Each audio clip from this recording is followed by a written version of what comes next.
reversal of fortune, a huge court victory for Microsoft tonight, overturning the big breakup.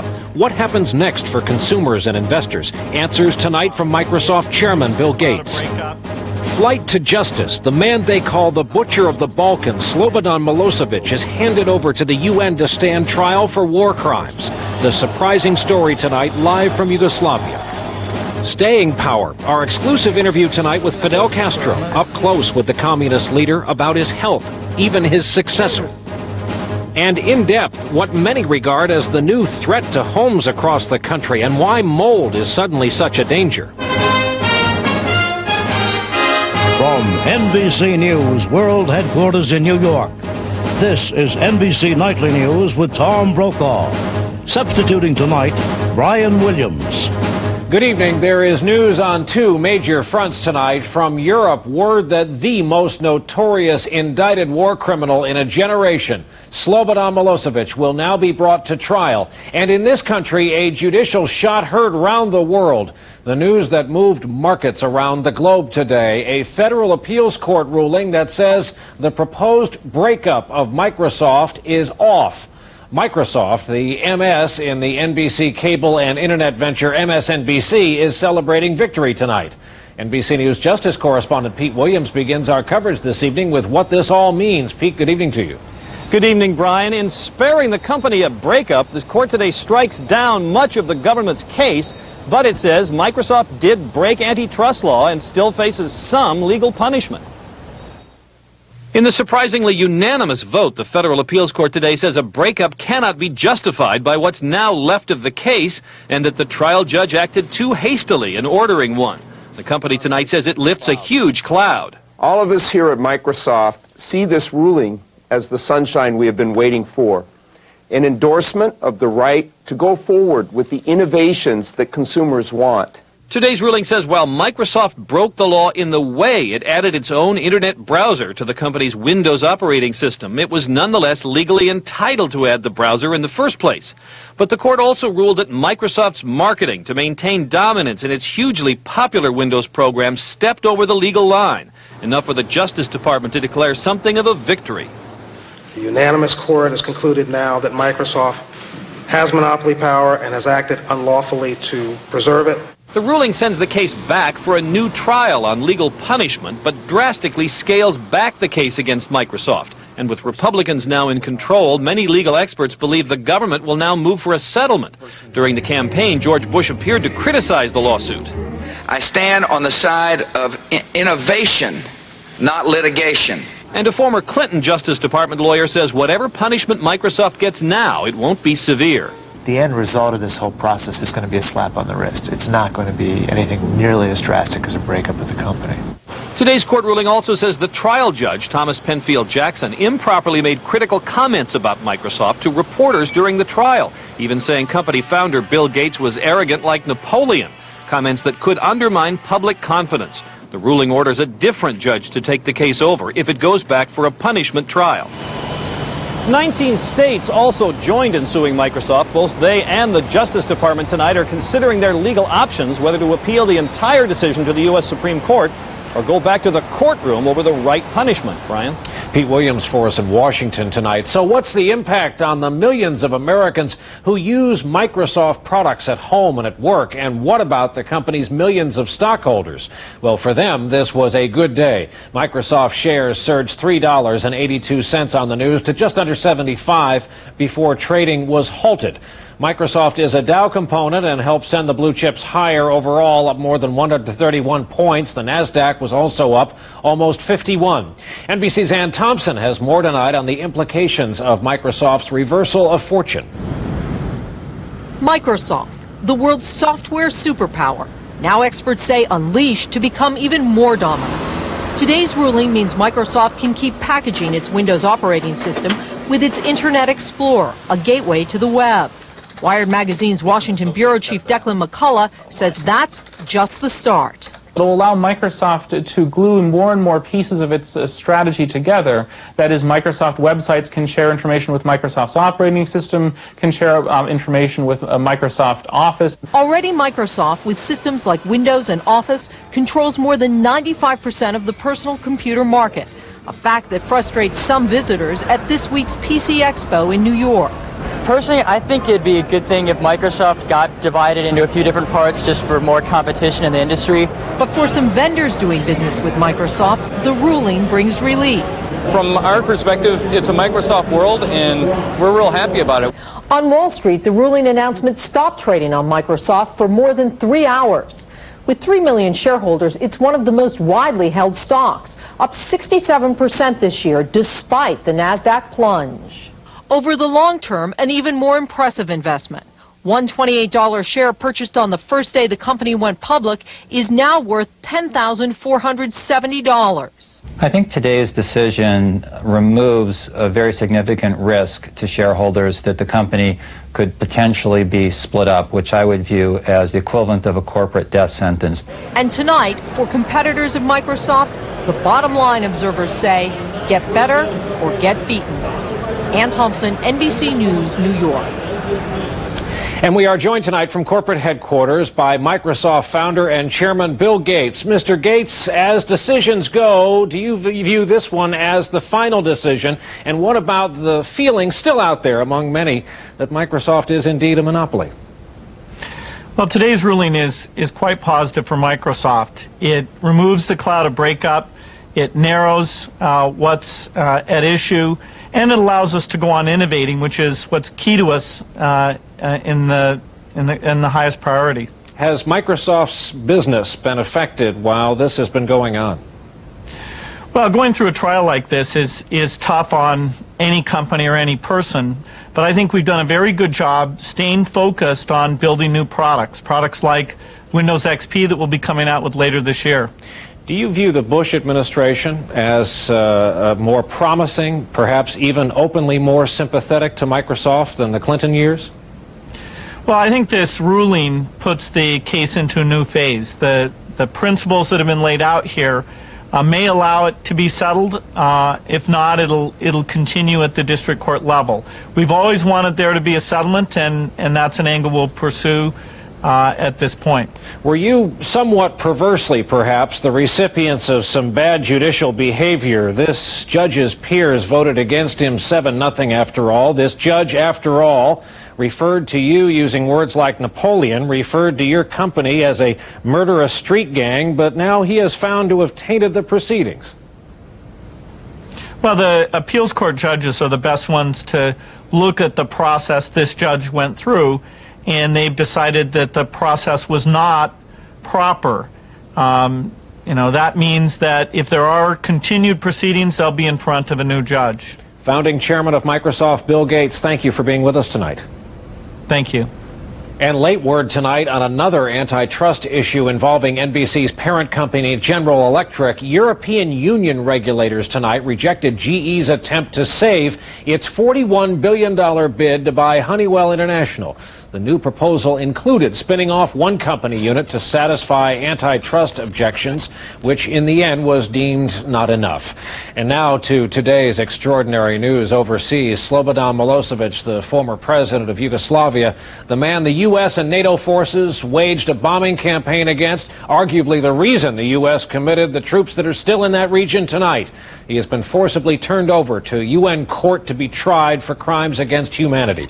Joining us now, NBC's Jim Maseda, live in Belgrade tonight. Jim? Brian, the man who ruled Yugoslavia for 13 years of turmoil and thought his fellow Serbs would always support him, is now on his way to a UN jail in the Netherlands facing war crimes. Tonight on the streets of Belgrade, shock and disbelief. Thousands of angry Milosevic supporters outraged over the extradition, some calling it a kidnapping. Slobodan Milosevic, once their president and hero, known to the world as the Butcher of the Balkans, today handed over to the UN War Crimes Tribunal, where he'll face charges of crimes against humanity, punishable by life in prison. His Serb forces allegedly beating, raping, and killing over 10,000 ethnic Albanian civilians 2 years ago in Kosovo. His campaign to drive ethnic Albanians out of Kosovo, so-called ethnic cleansing, forced over 1 million to flee their homes. Though Milosevic led his country through 4 wars, losing all of them, few here believed reports of war atrocities until recently, when pictures of mass graves were shown on Serb TV. They saw bodies of healthy women and children, and after those pictures, nobody will say in Serbia that crimes is not committed. So why the sudden turn of events here? The handover occurred only one day before the U.S. and other donor nations meet in Brussels, pledging billions of dollars in aid to impoverished Yugoslavia if the government gave up the UN's most wanted man. It was an offer Yugoslavia's new leaders couldn't refuse. Cannot expect to have support, economic support from a democratic country without to fulfill our obligation. And it is important, of course. The U.S. response from Secretary of State Colin Powell. I'm pleased that he is being brought to justice to face the International Criminal Tribunal, and I'm pleased that American pressure played a considerable role in that. Tonight, despite the street protests, mostly relief here. Yes, he is guilty and he must go in Hague immediately. And at that trial, Milosevic will likely stick to his old defense that the tribunal is anti-Serb, a puppet of NATO, and just incompetent to try him. Milosevic defiant to the end. Brian? Jim Maceda live in Belgrade for us tonight. Thanks. Up next, as we continue this Thursday evening NBC News In Depth, it sounds like bad science fiction. Toxic mold creeping into American homes. Sadly, however, it's no joke. Mold is essentially everywhere. It's on building surfaces and it floats through the air continually. The huge cost, physical and monetary, of a bizarre and growing problem, a kind of invasion of a toxic mold. That's In Depth tonight. And later on, an NBC News exclusive, Cuba's Fidel Castro talks to Andrea Mitchell about who will eventually take his place. First, however, the nightly question: how many U.S. presidencies has Castro survived since originally coming to power in Cuba? We'll have the answer when we continue. NBC News In Depth tonight, a new household scare that is attracting wide attention and costing real money. Toxic mold. All of a sudden, insurance companies are under siege with claims from homeowners who are getting sick, even being driven out of their homes, they say, by mold contamination that could cost billions of dollars to clean up in the end. Why? Here is NBC's Kelly O'Donnell In Depth. Water came from below. Insidious and unsightly, an inescapable fungus. Mold is essentially everywhere. It's on building surfaces and it floats through the air continually. Increasingly a threat to your home and your health. This had been our dream home, and now, of course, it is nothing more than a nightmare. Mold invaded Melinda Ballard's Texas home. This area right here, this is a good example of what it looks like when it's growing on sheetrock. This mess began with a bathroom plumbing leak. She says her homeowner's insurance failed to properly fix. Mold thrives on moisture and quickly spread through her house, hidden inside walls. And this is what comes out of it. All of this Stachybotrys. So infested, she claims mold caused her family neurological problems. A Texas jury decided her insurer committed fraud and mishandled her claim, awarding her $32 million. Farmers Insurance may appeal. All of this was tested Stachybotrys. That kind of fungus is considered toxic mold. So dangerous, it's listed in a military manual as an agent of biological warfare. Experts say small exposure at home can make you sick. Nosebleeds, vomiting, hair loss, diarrhea, cognitive dysfunction, and hearing loss. Who's at risk? Anyone with water damage, a roof leak, broken pipes, flooding. Experts say mold growth may be getting worse because some cheaper construction materials like plywood and plasterboard are mold-friendly when wet. A bleach and water solution can kill some mold, but serious cases can be unstoppable. In Eugene, Oregon, a family resorts to fire to eliminate toxic mold. Another solution at Texas Tech University. Researchers working on a coating for new building materials they claim prevents growth. Too late for Melinda Ballard. Her home will be torn down. Kelly O'Donnell, NBC News, New York. When we return after a break, our exclusive interview with Fidel Castro. It's been exactly a year since Elian Gonzalez returned home to Cuba, but Fidel Castro's communist government did not hold any big celebrations to mark the occasion. Tonight, Castro has given an exclusive interview to NBC News about his long career, which brings us, of course, to the answer to the nightly question: how many U.S. presidencies has Castro survived? The answer is 10, and he doesn't seem to be thinking of stepping down anytime soon, as we hear now from NBC News Chief Foreign Affairs correspondent Andrea Mitchell in Havana. It was already getting late when Castro greeted me at one of his many government offices. It is here that Castro spends most nights, in meetings that usually last until dawn. This night we talked for 3 hours, brief by Castro's standards. About to turn 75 in August, who would replace him? Cuba's next comandante would likely be Castro's brother Raul, head of Cuba's armed forces, but only 5 years younger than Fidel. Have you planned about having a younger generation of leaders to carry on your legacy? Raul is very healthy. Undoubtedly, he's the comrade who has the most authority after me, and has the most experience. Therefore, I think he has the capacity to succeed me. The succession now on people's minds because of Castro's brief collapse at Saturday's rally in 95-degree heat. I did not realize what was happening. Perhaps I was sweating too much. I was really drenched in sweat. All of a sudden, I don't remember what happened. I did realize I was being carried away. Well, yes, perhaps I passed out, for perhaps 15 seconds. It was like going to sleep, like falling asleep, like sometimes when you're watching TV. The foreign minister calmed the crowd, while off stage, doctors gave Castro orange juice and oxygen. U.S. officials say if this was a dress rehearsal, his loyal team performed flawlessly. And 10 minutes later, Castro was back up. If instead of fainting it had been a heart attack or a stroke, which is not very likely, not for the time being, because my blood pressure is between 70 and 110, which is very normal. But it is not something that I am worried about, my succession. Castro has been in office so long he's antagonized 10 American presidents.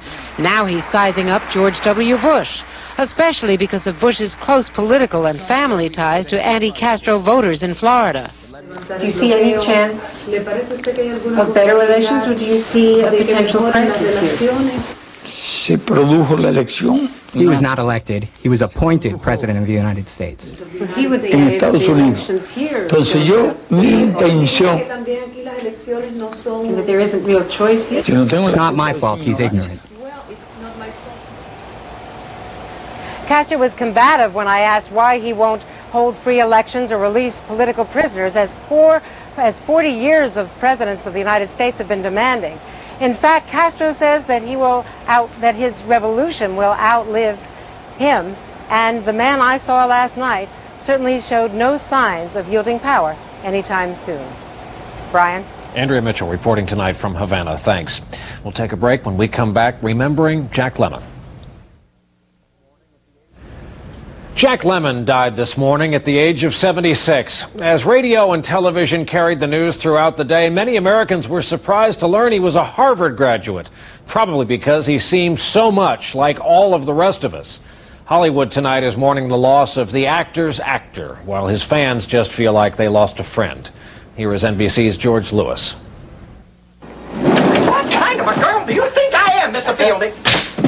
One of Jack Lemmon's great gifts as an actor was his range. He could leave audiences rolling in the aisles, or he could move them to tears. You know why I've been fired from 5 jobs in 4 years, and it's not politics. Like we always say, it's not office politics or jealousy or any of that stuff. It's booze. I do not expect that anyone like him will pass this way again. Truly one of a kind. He was born in Boston in 1925, was later educated at Andover and Harvard. Started his acting career in summer stock and early live television dramas. I mean, do you realize that I'm a combination floor walker, salesman, buyer, accountant? His frequent TV appearances landed Lemmon his first of 69 movie roles. A firecracker. We're gonna heave a firecracker under that old man's bunk and bam, bam! As Ensign Pulver in Mr. Roberts, Lemmon won an Oscar in 1955, his first of 2. The second, in 1973, came for his leading role in Save the Tiger. Tell me, what do you want?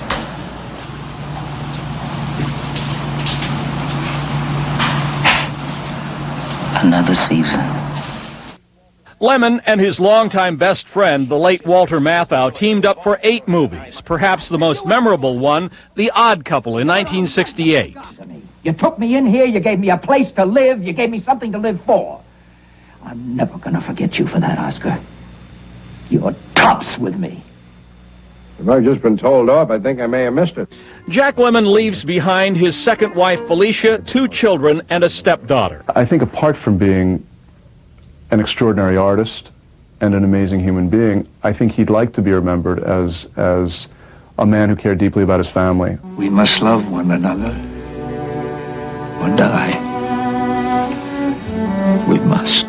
As an old college professor in Tuesdays with Morrie, one of his final roles, Lemmon played a man facing a terminal illness. Am I ready? Am I leading the life I want to lead? If we accept the fact that we can die at any time, we lead our lives differently. Tonight, Jack Lemmon's friends say he didn't need to lead his life any differently. George Lewis, NBC News, Los Angeles. And that's Nightly News for this Thursday. I hope you'll tune in tonight for the news at 9 on MSNBC and again each evening on CNBC at 10. And I hope you'll join me tomorrow morning on Today. I'm Brian Williams reporting tonight from New York. Good night.